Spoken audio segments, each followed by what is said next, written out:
This is Lee and Marlene Schilling's place. We started our trip there. We stayed with them when we went to Niagara Falls. No, they have 3/4 of an acre. And it's not raining, which is really nice.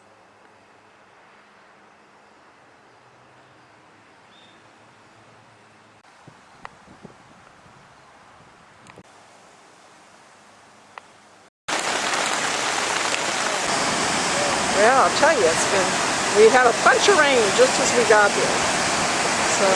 But we're feeling the winds and everything now.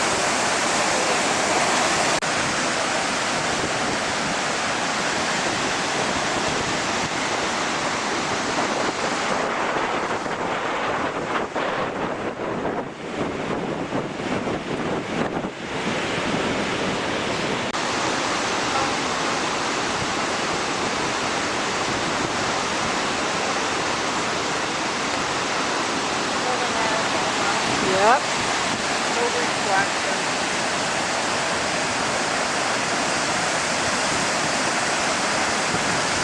The water.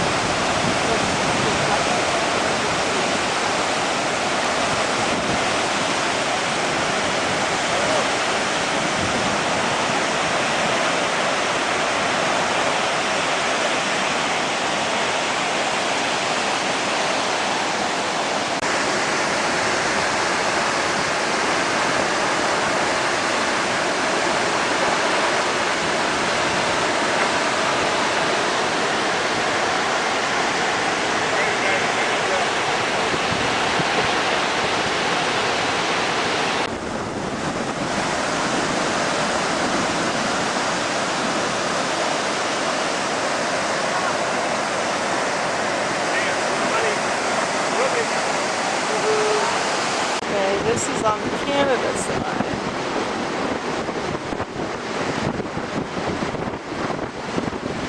You can see Canada has made much more of a tourist attraction out of it than the United States has. So I can see why people are saying go to the Canadian side to see. Sometimes rain's coming in, but we've been lucky that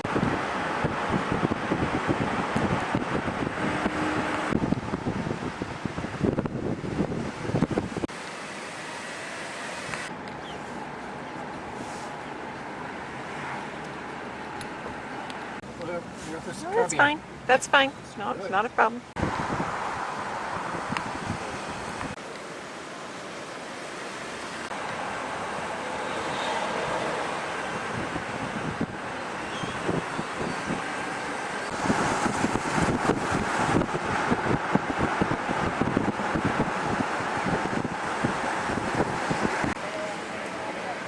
This is the Ontario side.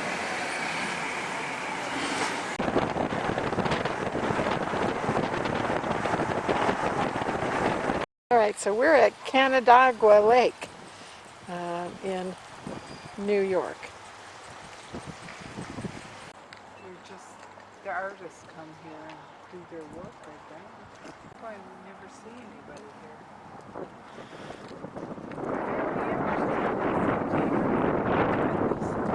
Yeah. Well, it's interesting that they build these boathouses. So I wonder if they can work in them, but they just can't live in them. They say that the regulations prohibiting people from living in the boathouses or using them as cottages. Huh? Okay, so only as workspaces. They're an attraction for artists, tourists, and photographers and remain unique and picturesque. Reminder of... Yay! Very good!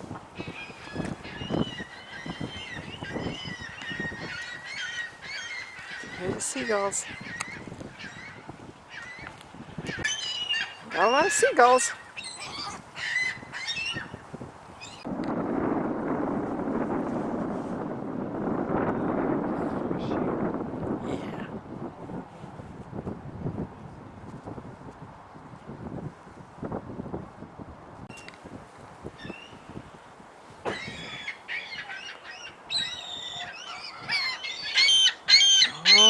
heavens, those noisy seagulls. Okay, this is a garage sale we stopped at. Buggy seat. Oh, I'd love that. Really cute. Yeah, that's what I saw this morning. What? What do you want to pay for? Well, I don't want to tell you. But... All right, I'm done. More stuff? This is all except the dressers on the rack. I left them on the rack because then they had to put them back.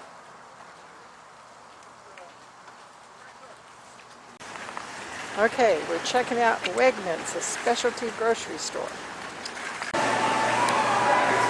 Now this is a big specialty store with all kinds of foods and ceramics and cheeses. Huge amount of produce.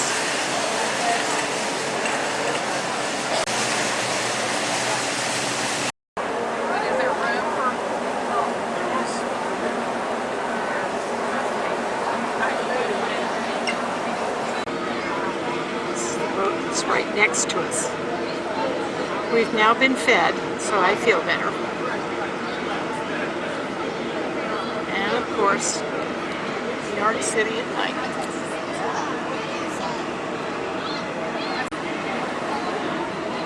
I'm not going up for that.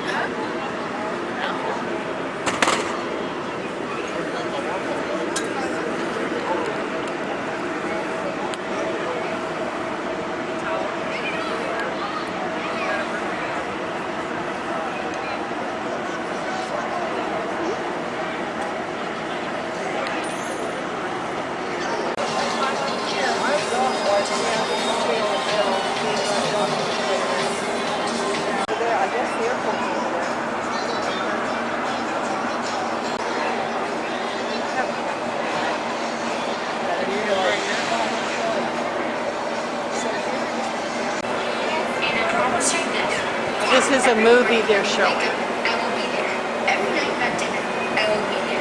This is the pool in the hot tub.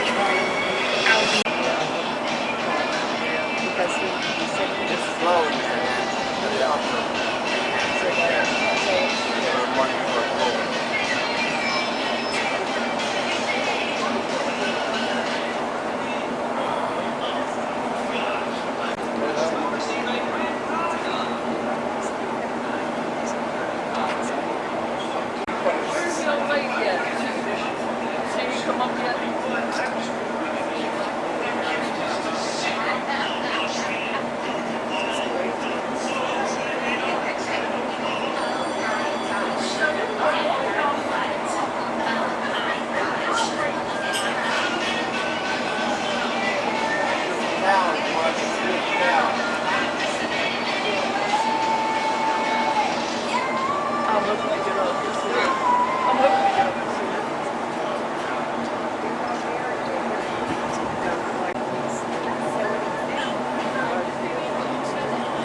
Yeah. Take a little ferry over to the island. It does look nice at night. It does. It does. It really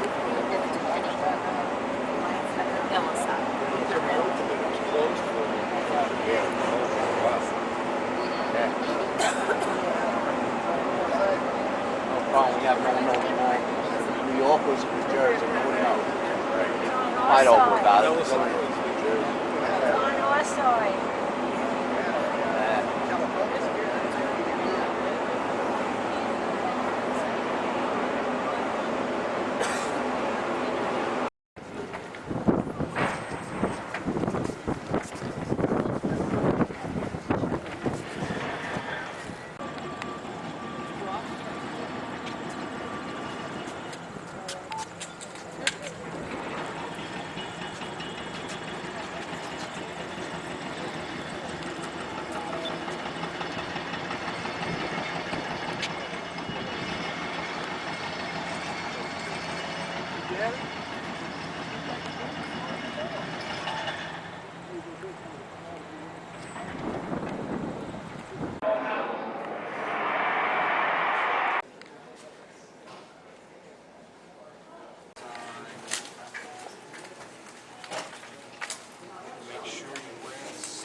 starting in just a couple of minutes, but I think it's usually worthwhile to discuss very briefly what this facility really is, what you're going to be seeing today, and maybe answer some questions if you have any. My name is Ian Shepard. I'm the Visitor Operations Manager here at the library. Everyone can hear me, correct? Yes. Excellent.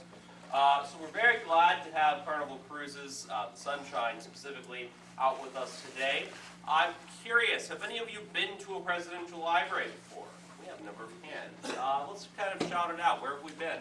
Reagan. Reagan. Clinton. Both Bushes?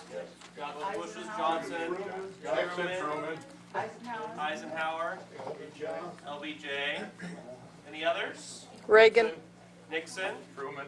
And Truman as well. Excellent. So by my count, I heard about 9 separate presidential libraries and museums, which is fantastic because we're actually only one of 14 presidential libraries and museums across the United States under the National Archives and Records Administration. Now, for those of you who have been to presidential libraries before, it's possible that one of my counterparts at those facilities explained to you the nature of presidential libraries and museums, but it's also possible that they did not. So let's talk very briefly about what we do as a presidential library. So as I said, we're one of 14, and this all really began with Franklin D. Roosevelt. Prior to FDR, the National Archives and Records Administration did not exist. It was being planned under the Hoover administration and President Hoover's last year. And it was implemented in the first year of FDR's presidency. And prior to FDR, it also was not common to donate your presidential records to the federal government. It was really up to the presidents up until 1978 to decide what they would do with their records from their administration. But FDR kind of set a tradition in place by donating his records at a private library he had built to the National Archives. Before this tradition was in place, it was really common for presidents and their families to build a library, operate it privately for as many years as they possibly could. There are a number of libraries that are still across the nation that are ran privately. McKinley and Rutherford B. Hayes come to mind. The Hoover Library was ran privately until it eventually became part of the National Archives. But it was also very common for presidents and their families to donate records to the alma mater of the presidents, to the Library of Congress, if that was appropriate at all, to preserve the documents themselves, which could look very meticulous, or if they were anything like me and my family, it could look like a bunch of papers in a drawer, or perhaps in a box and you have floods, or perhaps somewhere else in the house and you have a fire. So you lose these documents. You might also see documents or records sold off at auctions, given away to family and friends, simply lost, forgotten about, destroyed in some fashion. Really, you name it, it happens at some point to a presidential record. And FDR was concerned with preserving his legacy. He wanted to support this very new organization under the executive branch, and so he built a library through privately donated funds, donated the library and his records to the National Archives, and as I said, he started a tradition which continued until it was eventually written into law. It's now required of the president when they leave the Oval Office to absolutely surrender their archival records without exception to the National Archives and Records Administration so that you and I have access to these materials guaranteed. Now, nothing requires the president to actually build a presidential library. If they do elect to do so, there are certain regulations they have to follow in order for these facilities to house their documents and be operated by the National Archives. And most presidents have elected to do so, as you saw with that wonderful list that we had. So we are one of 14 of these libraries, and you can come into this particular facility Monday through Friday, 8:30 to 4:30 to access President Kennedy's, of course, presidential records, but we also hold records from his personal life, records from his time in our Congress. We house Jacqueline Kennedy, Robert F. Kennedy, and Edward M. Kennedy's records, and 91% of the world's collection for Ernest Hemingway may be found here on top of all of that. So there is a lot to study here at the Kennedy Library if you are interested in doing so. You just have to have a directed research goal. You can't just go into the library and browse. That's really more what our museum is about, and that's what most people actually come to these facilities for. We take items from our library and from our artifact collection and put them in a relatively chronological order to tell President Kennedy's story. We're going to start off with a film about 20 minutes long covering JFK's life up to the 1960 Democratic Convention. And then after the film, you'll be heading to the lower level. There is a staircase to my right, or back this way and to the right, you'll find an elevator to proceed through the campaign trail, the very first live televised debates for a presidential election held here in the U.S. The election results, one of the closest races our country has ever seen. Today, President Kennedy is fondly remembered, generally speaking, here in the U.S., but in 1960, the nation was so divided that neither individual even quite won 50% of the popular vote. JFK won out 49.7% of the popular vote, a little bit more than Vice President Nixon, but it was a very narrow margin. Of course, by 1963, just a few months before President Kennedy's tragic death, Gallup polls show that 59% of the nation recalled voting for him, about 10% more than actually had. Think about while you're downstairs, because you'll also have a chance to see, of course, the inaugural address in full display with President Kennedy's annotations on a facsimile of the speech, a presentation on how it's composed, and of course the deliverance of that cold January day. Then you'll be off to the White House here, where we do have some of the First Lady's dresses and suits on display, some gifts that were given to the Kennedy family while they were in the White House, the actual Freedom 7 space capsule, piece of the Berlin Wall at the end of the main galleries, representations of the Oval Office, the Office of the Attorney General, and much more. Now, this is a self-guided visit. You may see me downstairs from time to time. I'm happy to answer any questions you may have, or you can ask for me at the admissions desk. If I don't know the answer for some reason, I will do my best to find that answer or give you the tools to reach out to our research room at a later date. I encourage you to please take lots of photos, but do disable your flash, and please no selfie sticks. If you're unfamiliar with that last term, that's magical.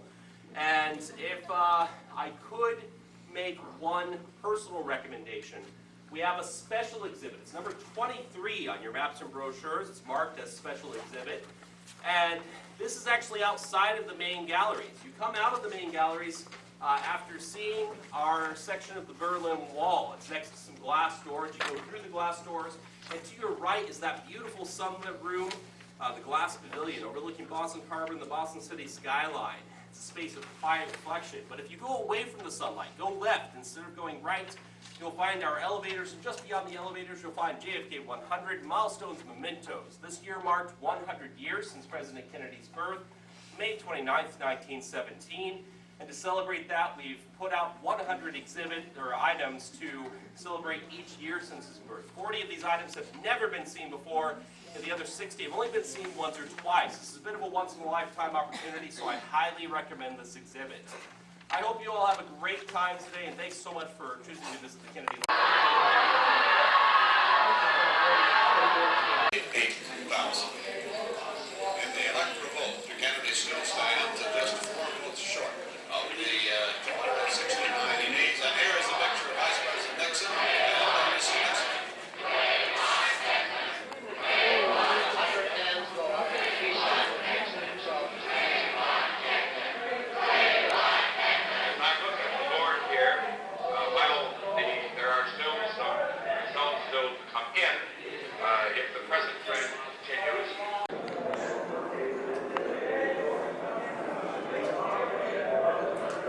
And move ahead.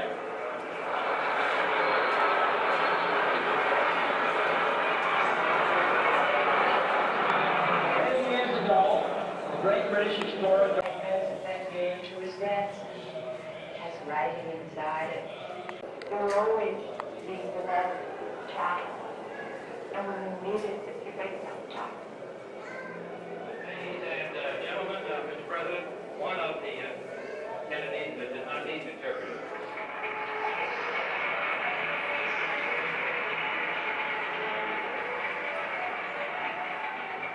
Ustedes conocen el deseo profundo de mi marido de ayudar a los que necesitan ayuda.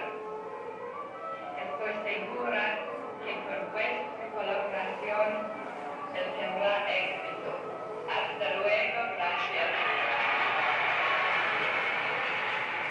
I know we went to Columbia, the presidential palace there. There's always been that country in it. Simon Bolivar was, every piece of furniture in it has suddenly put the past. I thought the White House should be like that.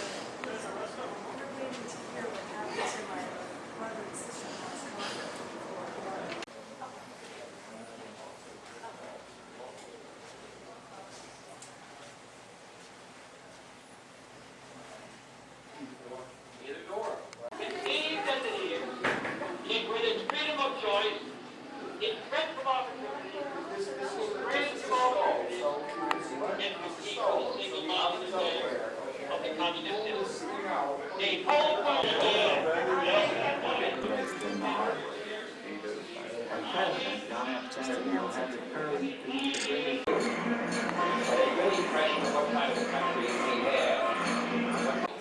And he will give us leadership for the safety of new American leaders. For the world beyond esteem, honor, and respect. FDR, a man who loves to please. Gina. You can.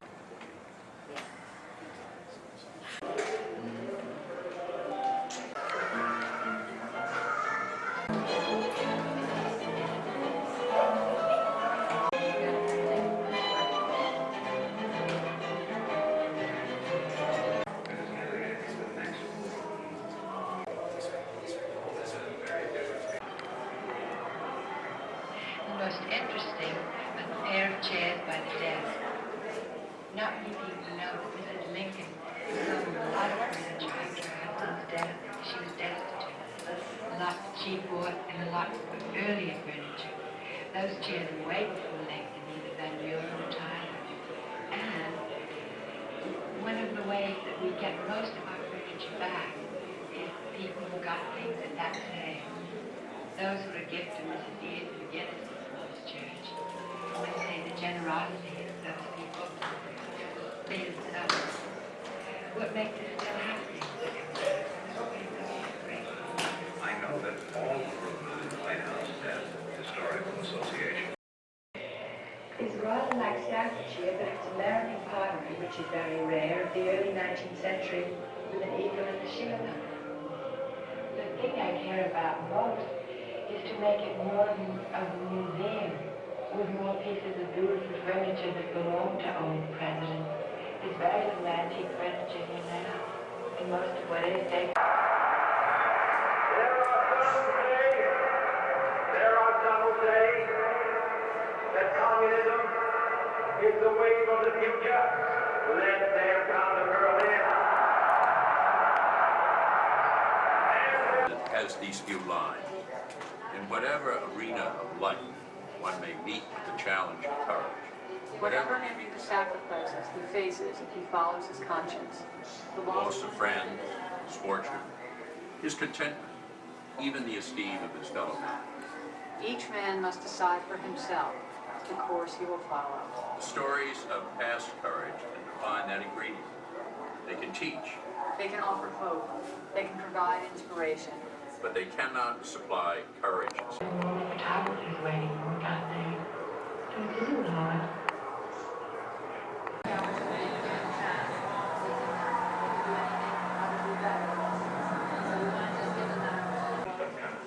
No memorial oration or eulogy could more eloquently honor President Kennedy's memory than the earliest. Since the late 1800s. I don't have an exact year for it, but it's been around a long time. So people used to say by the steaming tea, beat me by the steaming tea kettle. Here is it goes up, 1969. I know most of you in the back of the bus can't see it yet, but you will once we go. This glass, 20s, 30s, 40s, these were the most expensive homes in Boston before the Back Bay was built. And this is Beacon Hill.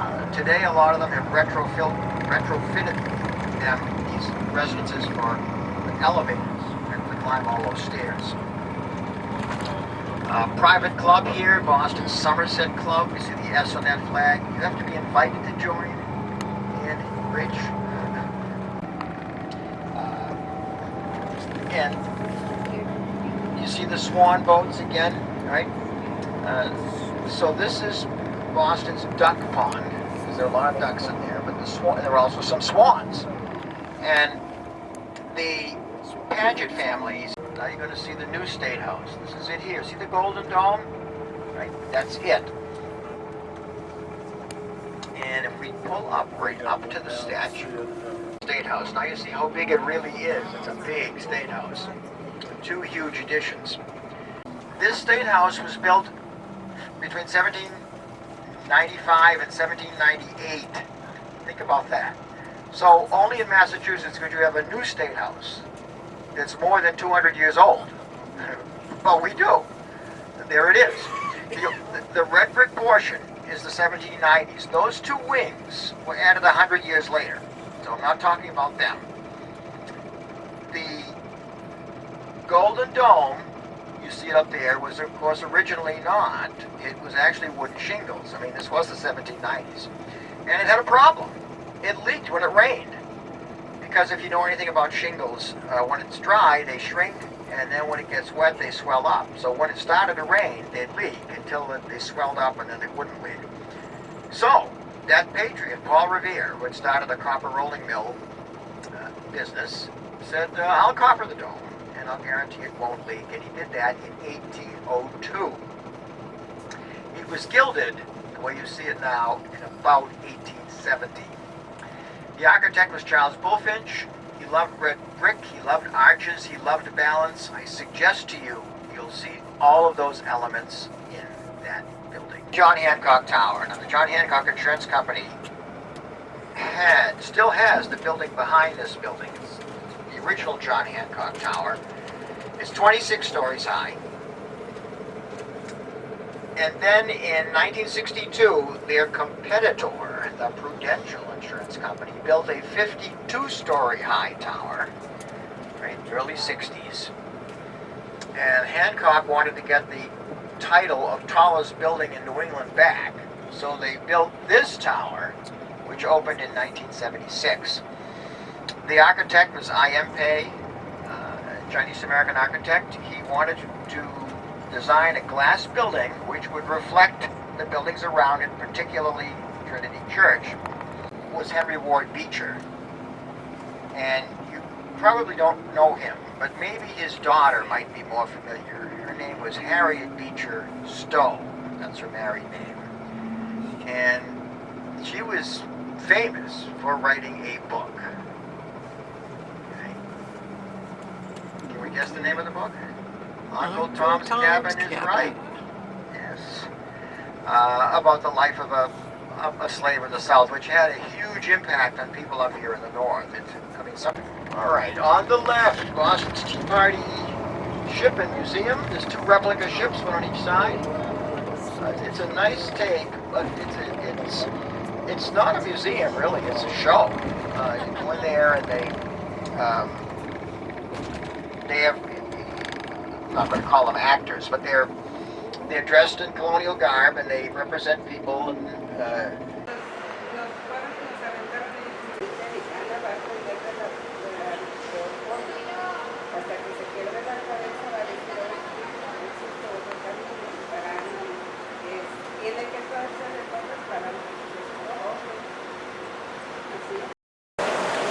Well, this is our day at sea.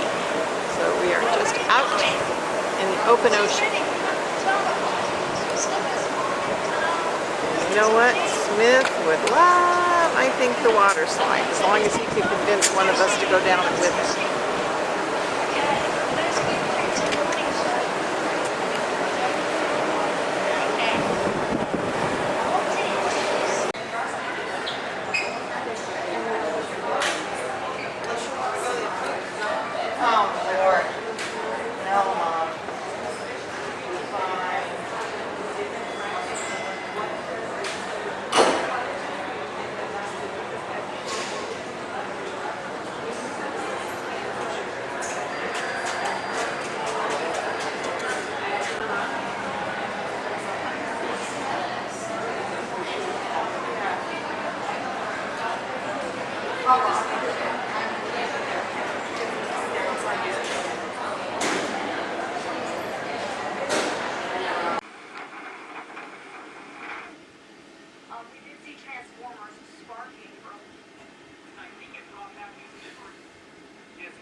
that saw her get into your car the night she was killed. Black Infinity, right? I was at my bar. I'm sure Ted.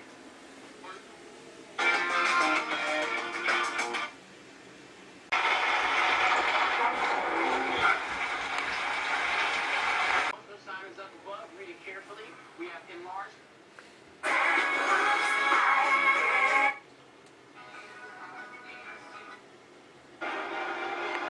Right. You want here? Binoculars?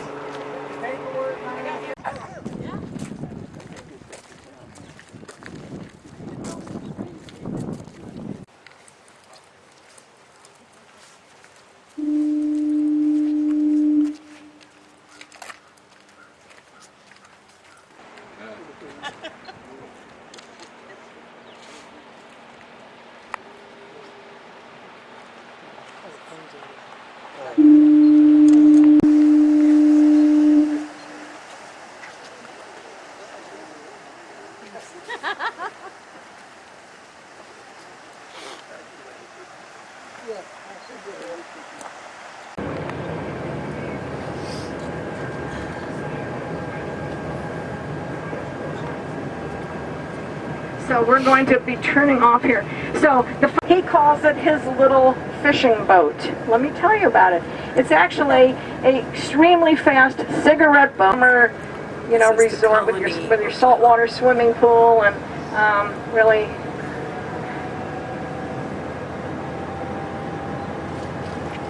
Now start looking at these, you know, at the end of the 1800s, the beginning of the 1900s, people didn't want the grand hotels. They wanted their own cottage now, right? They wanted to build something. So I'm going to read you something today that I think is going to, yeah. Well, they're unloading. One place the Bushes always liked to eat, although they frequented all the for lunch, but I don't know if they can come anymore. But again, I'm sure if they send the Secret Service, believe me, you turn into a park right here, which is called Fort Allen Park. And there's just a couple things I want to point out. We couldn't come in yesterday because it was 9/11 and they were having a service here because our 9/11 memorial is right up here in St. John. So it extends all the way from Nova Scotia to Cape Cod. So you'll be doing a lot of sailing. Are any of you coming to Maine for the first time? Which maybe where you live is nothing. I mean, I get everybody from New York and they said, that's nothing. And I understand. For most of us Mainers, that's out of our budget. I'm a retired teacher and that's really out of my budget. So, but I've got another one that's for sale right now, and I called the realtor because I always try to get, I know people like to know what are things going for. If it makes you feel, now here, see, here's another one that's being redone. And I bet that's going to be some condos too. The median price in Cumberland County, of which Portland is part of Cumberland County, is about $295,000. So maybe that's more, I don't know what you're used to. Okay, so here we go. Oh, it's right here on the left-hand side. Okay, it's got the American flag, another gray and white one. The first floor is one condo, $2 million. The second, just a retired sea captain named Lemuel Moody. He had a high-powered telescope, and he could see out to sea about, 25 miles or something. So he could see ships coming in time here. He had that brick like hauled all the way up from Philadelphia to build the horrible fire, and his pregnant wife was killed in the fire, and he got badly burned on his face, and that's why he's always had a beard. So that's one thing. He went to Bowdoin College, a real renowned liberal arts school in Brunswick, Maine, Bowdoin College. But then later, you probably learned yesterday, he moved down to Cambridge, taught at Harvard, and he's buried down there. His parents were buried here in Maine, but Henry. Now, another interesting, a nice.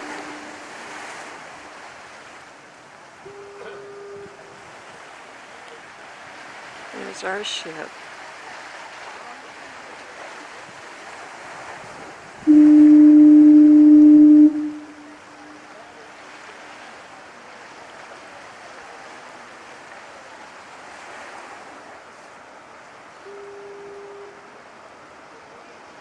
Just a beautiful day.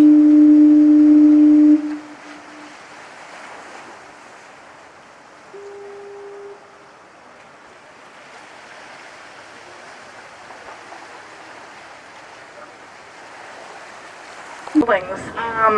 And the first weather, that's a harder, these houses, so they're so pretty down here. And in October they decorate for Halloween and with their pumpkins, and they look really pretty.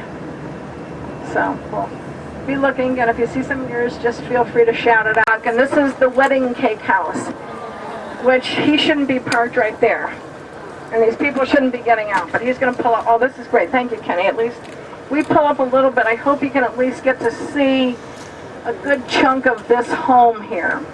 So we'll be here to this day, how it looks. It's a private home. It has been in the same papers will come out.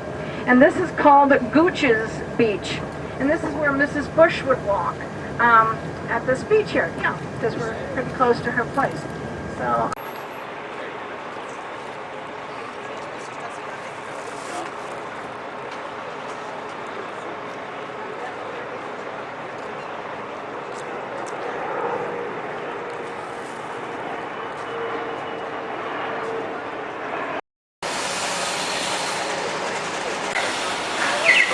This is City Market in St. John.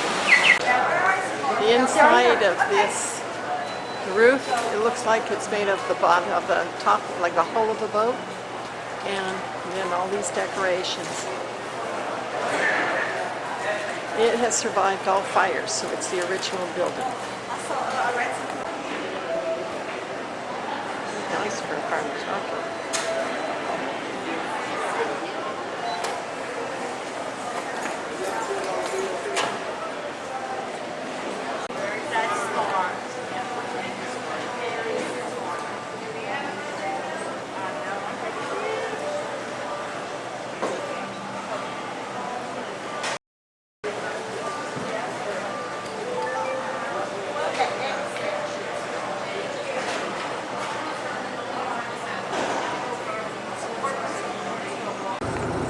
We're going to be stopping in front of a red brick house, and there's an interesting architectural feature of that. When the owner built the house, he had a carved image of his wife put over the front door, so the wife is still over the front door welcoming guests. I don't think it's the original woman though.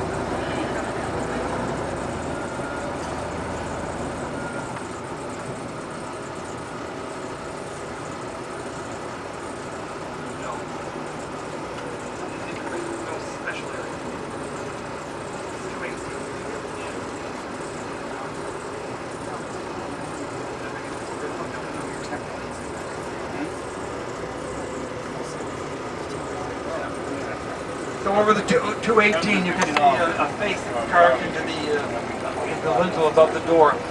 So that was the owner's way of honoring his wife. So I don't know, gentlemen, what you can do to start the company. Had 3 sons, Arthur, John, and Jack. And when they were young kids, because their father was involved in the gas and oil business, they called them oily, greasy, and gassy.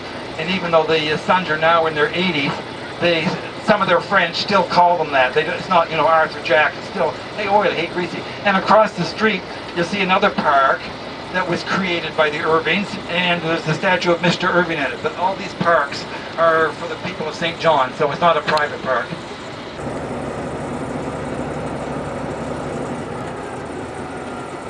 And coming up on the door side are what's known as the Reed houses. Mr. Reed once had a house up on the hill, and he had 4 daughters. And as each of the daughters got married, he built them a house. They're pretty much similar. This one has had lots of alterations, but the other 3 are pretty much the same as they were originally. So each of Mr. Reed's 4 daughters got a house from their father when they were married. I sometimes worry or wish that my father-in-law had heard about that tradition, build a house for the daughter, but we didn't get a house. And just a little bit further on the driver's side, you're going to see kind of a gray-blue, slate-colored house. This was Mr. Irving's original house that he had lived in and brought up all his sons.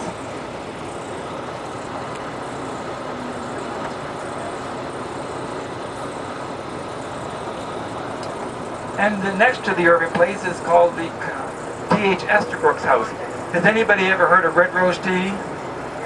This is where Mr. T.H. Estabrook lived, and he was the...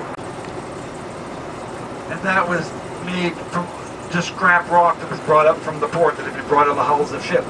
Interesting story about the Parks, though, is that Mr. Parks had 2 daughters, and they were very much at home girls. They didn't have many friends, no social life, and no boyfriends, and they left instructions that when they died, they didn't want any male pallbearers, because if no man took them out when they were alive, no man was going to take them out when they were dead. So the name of the river is the St. John River, and the St. John River starts in the state of Maine and travels 450 miles.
Section is a designated historic district. There are about 35 buildings here that range in age from 1750 right up to the early 1900s that are of architectural significance. Like a lot of other North American cities, we have the challenge of keeping in 1750, built entirely of wood imported from Boston because Halifax was too new to have a mill. It's along the Grand Parade, which was the original military parade square here in the city. And at the far end, coming up in front of us, you'll see a stone building there on the left. That's Halifax City Hall. It opened in 1888, and it's a National Historic Site because it is the oldest still working city hall in Canada. It's a beautiful Victorian building inside. Underneath here on the left, there were stables. There was also the city jail, and probably the most famous prisoner ever in prison in this city jail here on our left was Harry Houdini, who came here in the late 1800s, and Harry came.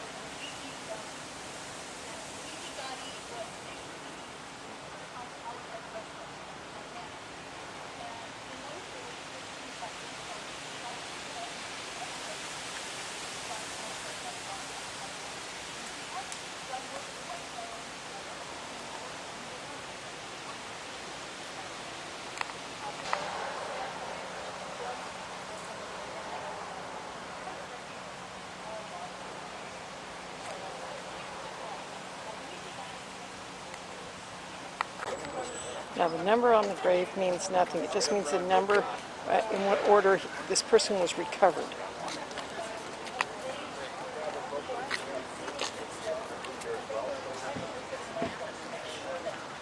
Operator on the front here, please. Thank you.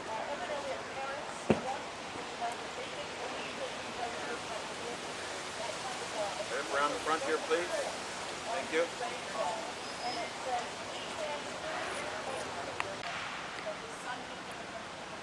Of the Titanic was a little child, they figured less than 2 years old, and the crew of the Mackie Bennett, which is the cable ship which gathered the most victims of the Titanic. They were tough guys, but they were really touched by this tiny body, and they asked, if this child is not identified, could we pay for a funeral and a tombstone for the child? And in fact, that's what happened. And because this tiny child kind of typified the incredible tragedy of the sinking of the Titanic, 7,000 Haligonians showed up for the child's funeral and burial here in the city. Now, as I said, for a long time they thought it was Alma Paulson's youngest son, and in those days there was no DNA. Let's fast forward to the late 1990s when DNA identification was a common thing. There is a Titanic Society here that has a whole lot of folks involved in it, and they sought permission to have some of the grave sites exhumed to see if they could identify some of the previously unknown victims. They did a lot of research, found genealogical relatives of folks and so on. They started at the bottom of the hill, they exhumed 2 graves, there's nothing left at the bottom of the hill, water flows downhill. So they came here to the top of the hill, and they exhumed the remains of the unknown child. They sent it away for DNA testing, and they had a possibility of a couple of options of who it might be. Now, DNA science has progressed even from that very beginning time until the early 2000s. Initially, in 2002, they thought they had positively identified the child who's buried here as a little Finnish boy who was 13 months old. His name was Aino Panula. So they assumed that that's who this was. Something happened, though, after they had made that announcement, and it has to do with these little shoes. If you should go to the Maritime Museum of the Atlantic, these shoes are there. And they are probably one of the only remaining pieces of clothing from any of the victims of the Titanic. There was a policeman named Clarence Northover who was responsible for disposing of all of the artifacts that belonged to the victims of the Titanic. When he came to these little shoes, he was like the crew members on the Mackie Bennett. He just couldn't bear to part with them. So he wrote a little note on the bottom, only child victim of the Titanic, and he stuck them in his desk drawer at the police station. He retired, took them home, put them in his attic. They ended up through 2 generations of his family 1,000 miles away from here. And when his grandson read the article in the paper about the unknown child, he knew he had the shoes in his attic. And he said to his wife, I shouldn't have these. These belong in Halifax at the museum. So he contacted the Maritime Museum. They did extensive testing on the shoes to make sure they weren't a fraud, that they were legit. They looked at the make of the shoes, the year that they had been in salt water, etc., etc. And in fact, they were certain that these would have been the shoes of the unknown child. But what they also discovered is that they would never have fit a 13-month-old child. They were much too big. So they had 2 other names on their list for DNA. In the time that happened, from 1997 to 2002, DNA science had advanced, and there's a different kind of DNA called mitochondrial, traced through the mother's line. They got more DNA samples, sent them away to a forensic lab in the US, and they got a 99% match to a little British boy named Sidney Leslie Goodwin. And that is who is here. It is no longer the unknown child. And in 2007, relatives of his from Great Britain, United States, and Australia came here, had a proper service for him, and added his name to the gravestone. Him up cost the staggering sum of what today would be $600. So it was a good deal. It was a good deal. On the front of the gates, this is the crest of the city of Halifax. And the 2 figures you see on the left, on the right, left, I'm so bad at that. On the right fishermen, and today that's still very true. The fishing industry in Nova Scotia is worth over $1 billion annually, mostly lobster and a lot of brown fish. The other character with the blue jacket, that's a tar, which is a sailor. And of course, as I said, we are Canada's largest naval base. So they are still two very prominent things in our city. The crown on top is a fort, that's Citadel Hill, where we're going to visit. The little flower is the Mayflower, and that's our provincial emblem. And the bird is a kingfisher, which is the municipal symbol of the city. So we're going to walk in. The British government was trying to whip up support for the war in Europe. They wanted Canada to join Britain against the forces. There's one tiny oak tree off on the other side of the lamppost, and that was planted by Prince Charles and Camilla, just a few. It's one of the oldest artifacts in the gardens. It's one of 3 statues that were donated by a very prominent... That's probably it. People doing Tai Chi in the morning and things like that. But it's just kind of an open area. The only place they really encourage you will be on the grass in the public gardens. So we're going to wiggle on up this way. Years on the throne. You'd have to build a whole new fountain to fix this one up a whole lot. So one of the interesting things about this fountain is that in Victorian times, garden ornaments were so popular that they made huge catalogs full of ornamentation to go in your garden. So this particular fountain is ordered out of a catalog, but you have to choose the parts. So you could go somewhere else potentially in Canada or Britain or whatever, you might see that same figure on top of the fountain, that's Nigeria, or you might see the bowl. So it was also a defensive measure. Now inside, if you have the opportunity to go back this afternoon, entrance is free because all the national parks in Canada are free this year because it's Canada's 150th birthday. And there's a military museum inside, there's costumed animators, and it depicts a lifetime about the 1860s. And there's a Highland regiment. They have a kilted group who play drums and pipes and fire old muskets and all kinds of neat things like that. But it's an interesting spot where you could spend some time this afternoon. Now just below us, where all those cars are parked on the right, that's the Garrison Grounds, which is an open space here that goes along the bottom of Citadel Hill. And on the right, you'll see it's kind of a natural amphitheater. It has for years been a great, and probably the most well-known person to ever play here is Rod Stewart. He played here a couple of times, a couple of summers in a row. We've also had a number of huge concerts with about 40,000 people on the Commons, which were all those sporting facilities that we had passed by earlier. Outdoor season here is short, so we like to take advantage of it. You see lots of trees. If you look at the right-hand side, Halifax is also known as the City of Trees. Plenty, pubs, brothels, and houses of ill repute. So oftentimes scuffles broke out on the street here below the fort, and it was known as Knock 'em Down Street.